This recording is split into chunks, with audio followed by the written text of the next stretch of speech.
दोस्तों पाकिस्तान में एक बहुत बड़ा वीआईपी पहुंचा है और पूरे पाकिस्तानी हाथ में मेहंदी लगा के सड़कों पे नाच रहे हैं। पागल हो गए हैं पाकिस्तानी। हम मुसलमानों पर वो वक्त आया हुआ है कि हमारा कोई मुत्तफिका रोल मॉडल नहीं रहा। डॉक्टर जाकिर नाइक पाकिस्तान पहुंच चुके हैं और उनको grand welcome red carpet reception दिया गया। यार मैं ये कह रहा हूं कि जाकिर नाइक को देख के इतने पागल हो गए। अगर कहीं ओसामा बिन लादेन जिंदा होता, ओसामा बिन लादेन अगर जिंदा होता तो पाकिस्तानी उसकी फोटो, जिन्ना को निकाल के उसकी फोटो डाल देते यार नोटों में अपने। यहां तक कि जो इजरायली डिफेंस फोर्सेस का हैंडल है उसे भी टैग करते हुए लिखा कि we need just one help on behalf of Bharat. हमें एक हेल्प चाहिए भारत के बिहाफ से।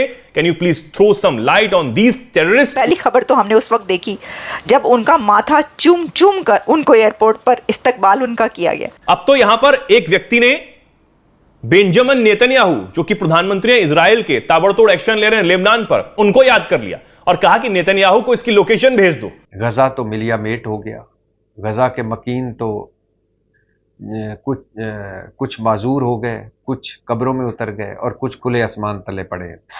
ना रोटी है, ना पानी है, ना दवाई है। पाकिस्तान, अल्लाह का शुक्र है कि इसमें कोई शक नहीं कि एटमी कुव्वत है, लेकिन हमारे एक हाथ में कशकोल है और दूसरे हाथ में। अब इजराइल से भी कहीं ना कहीं लोग जो है गुहार लगाते हुए नजर आ रहे हैं कि भैया आप इन्हें भी देख लीजिए। आपने गाजा में भी देख लिया हमास को, उन्हें भी नेस्तनाबूद कर दिया। लेबनान में आप कर ही दे रहे हैं, अब जरा इन लोगों को भी देख लीजिए। इस इसराइल को अब कौन रोक सकता है? कोई भी नहीं रोक सकता। आप देखिए कि इंडिया में कौन जाता है, किसको बुलाया जाता है, उनके एसेट्स कौन से हैं, यूथ को किससे इंटरेक्ट करवाया जाता है। सुंदर पिचाई, सत्या नडेला, इलोन मस्क, कल वो पहुंच रहे हैं कराची और कराची में उन्होंने 10 दिन गुजारने हैं। और आपको पता है कि ये विजिट कितने दिनों का है? इससे हो सकता है कि आपको दिल का दौरा पड़ जाए कि उनका ये दौरा कितना लंबा है, और ये दौरा है 1 महीने का। साहिबो, ये बस अब आप ऐसा करें कि पॉपकॉर्न हाथ में पकड़ लें और बैठ जाएं आप टीवी के सामने, क्योंकि एक के बाद एक खबर आनी है। पहली खबर तो हमने उस वक्त देखी जब उनका माथा चूम चूम कर उनको एयरपोर्ट पर इस्तकबाल उनका किया गया। सर ये वो जैसे कोई हज से आता है ना, पाकिस्तान में हज करके वापस पहुंचते हैं लोग, उनको फूलों के हार पहनाए जाते हैं, उनका माथा चूमा जाता है। कुछ दिन तक ये सिलसिला जारी रहता है, फिर उसके बाद उनसे वैसे ही सलूक हो जाता है जो पहले हुआ करता था। रूटीन लाइफ स्टार्ट हो जाती है। लेकिन डॉक्टर जाकिर नाइक के साथ भी क्या ऐसा ही होगा कि 8-10 दिन के बाद, भाई देखें 2 दिन 4 दिन मेहमान तो होता है 4 दिन का, 1 महीने का फिर मेहमान तो नहीं रहता। लेकिन उनको ऐसी फुल प्रूफ सिक्योरिटी दी गई है कि मैं सोच रही थी उनको किस चीज़ का खतरा पाए, किस चीज़ का खतरा उनको। मैं आपको इस प्रोग्राम में ये भी बताऊंगी कि वो वहाँ पे गए क्यों हैं, पाकिस्तान पहुँचे क्यों हैं डॉक्टर जाकिर नाइक। उनको लेने के लिए वहाँ पर जो प्राइम मिनिस्टर के यूथ एडवाइज़र हैं राना मशहूद, वो गए। इसका मतलब ये हुआ कि वो यूथ के लिए आए हैं। तो पाकिस्तान में यूथ को ट्रेन करने के लिए कौन गया है? डॉक्टर जाकिर नाइक। आप देखिए कि इंडिया में कौन जाता है, किसको बुलाया जाता है, उनके एसेट्स कौन से हैं, यूथ को किससे इंटरेक्ट करवाया जाता है। सुंदर पिचाई, सत्या नडेला, इलोन मस्क को बुलाया उन्होंने, इंडिया ने। इलोन मस्क वहाँ पर जाएंगे भारत।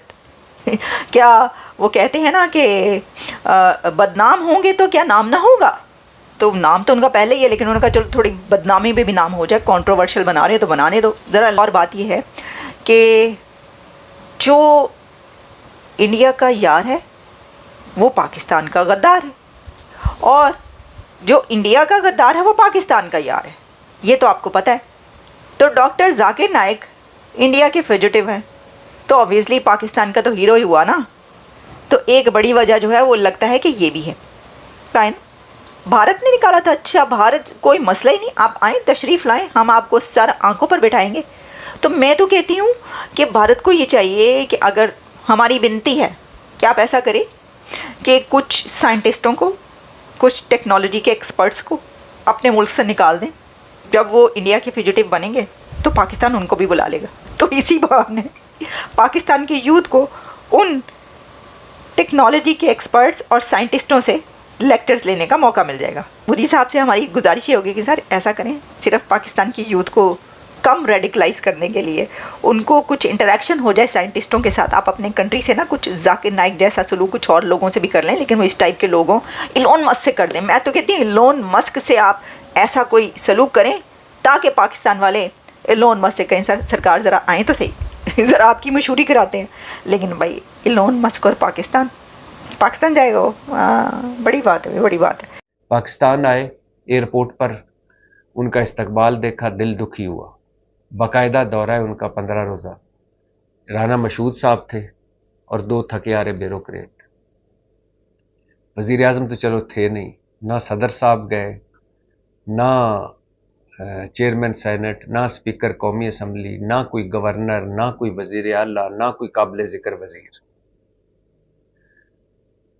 हमारे यहाँ हर वो नत्थू ऐरा गैरा नत्थू खैरा जिससे हमें कोई डॉलर मिल सकते हों, जिससे हमें उधार तेल मिल सकता हो, जिससे हमारे कशकोल में कोई पैसे पड़ सकते हों, या जो हमारे बड़ों का कोई फेवरेट हो, कोई भी ऐरा गैरा नत्थू खैरा, रेड कारपेट बिछ जाते हैं, लाइनें लग जाती हैं, गार्ड ऑफ ऑनर दिए जाते हैं, गाड़ियाँ खुद ड्राइव की जाती हैं और उनको लाया जाता है। लेकिन डॉक्टर जाकिर नाइक जो इस्लाम के लिए जिनकी इतनी खिदमात है और इस्लामी जमहूरिया पाकिस्तान में आए हैं, क्या होता अगर इस्तकबाल अच्छी तरह कर लेते। लेकिन मैंने कहा ना, जवाल है कि अरूज मिला हुआ है जवाल को, और हर शोबे में जवाल है, सोच में, रवैयों में, माइंड सेट में। बस यही है,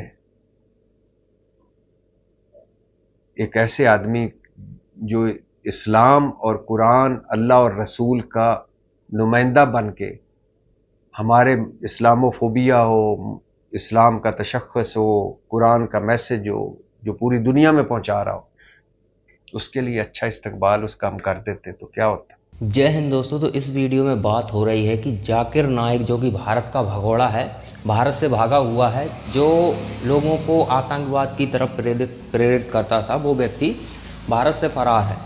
अब फरार होने के बाद वो अब इस समय पहुंचा है पाकिस्तान। कई कंट्रीज़ में वो घूमता फिरता रहता है, लेकिन भारत वापस नहीं आता। अभी वो पाकिस्तान पहुंचा हुआ है, तो पाकिस्तान में उसे ग्रैंड वेलकम दिया गया है। मतलब ऐसे वेलकम दिया गया है जैसे अमेरिका का राष्ट्रपति पहुंच गया। अब फिर पाकिस्तानी कहते हैं कि हम तरक्की नहीं करते, हमारे पास पैसा नहीं है, ये नहीं है, वो नहीं है। तो अब जिस तरह के आइडियल आपके होंगे उसी तरह से आपको परिणाम मिलेंगे, सीधी सी बात है। पाकिस्तानी ये उम्मीद कैसे कर सकते हैं कि हमारा आने वाला यूथ CEO बनेगा गूगल का या माइक्रोसॉफ्ट का या किसी भी बड़ी कंपनी में वो जाएगा, या किसी भी बड़ी अच्छी खासी कंपनी का वो निर्माण करेगा। तो सीधी सी बात है भाई, ये काम आप जब कर सकते हो जब आप उस तरह के आइडियल को फॉलो करो। सीधी सी बात है, कोई व्यक्ति इंग्लिश बोलने वाले व्यक्ति को फॉलो करता है तो वो इंग्लिश बोलना सीख ही जाएगा। और यदि वो हिंदी बोलने वाले व्यक्ति को कभी उसने देखा ही नहीं है और अचानक से फिर उसे हिंदी बोलने की ज़रूरत पड़े तो वो हिंदी नहीं बोल पाएगा। पाकिस्तानी जिस तरह के लोगों को वेलकम देते हैं, जिस तरह के लोगों को अपना आइडियल मानते हैं, तो करोगे वही, और वही कर रहा है। और वो करने के साथ साथ फिर परिणाम विपरीत होते हैं। अब आप चाहते हो, देखिए पाकिस्तान कभी सोचता ही नहीं पाकिस्तान को आगे कैसे ले जाया जाए। उनका एक ही मोटिव रहता है कि भारत को किस तरह से नष्ट किया जाए, भारत को इस्लामिक राष्ट्र बनाया जाए, गजवा हिंद भारत में किया जाए। अब इस तरह के सपने लेकर आप चलोगे और फिर उम्मीद करो कि नहीं भैया पाकिस्तान तरक्की नहीं कर रहा, तो पाकिस्तान तरक्की नहीं कर सकता। पाकिस्तान देखते जाओ अभी क्या क्या होने वाला है, क्योंकि आप इस तरह के लोगों को ग्रैंड वेलकम देकर अपने यूथ को और प्रेरित कर रहे हो। उसी तरह की देखिए, इनका एक राजनीतिक स्टंट भी रहता है इस तरह के लोगों को बुलाकर और उनको, क्योंकि इनकी सारी राजनीति भारत पर बेस है। भारत ख़त्म, मतलब भारत की ही से अगर इनकी दुश्मनी ख़त्म हो जाए तो इनकी पब्लिक दौड़ा दौड़ा कर इनको कूट देगी। इनकी सेना को भी पिटना पड़ेगा, पब्लिक को भी, मतलब क्योंकि फिर मतलब क्या है, जब भारत से आपके संबंध सुधर गए फिर इतनी बड़ी सेना की ज़रूरत क्या है, सीधी सी बात है। लेकिन क्या है कि ये संभव नहीं है, भारत से ये कभी अपने रिश्ते सुधार ही नहीं सकते और उस पर प्रयास भी नहीं करते। ये जितना हो सके उतना भारत को नुकसान पहुंचाने की कोशिश करते हैं।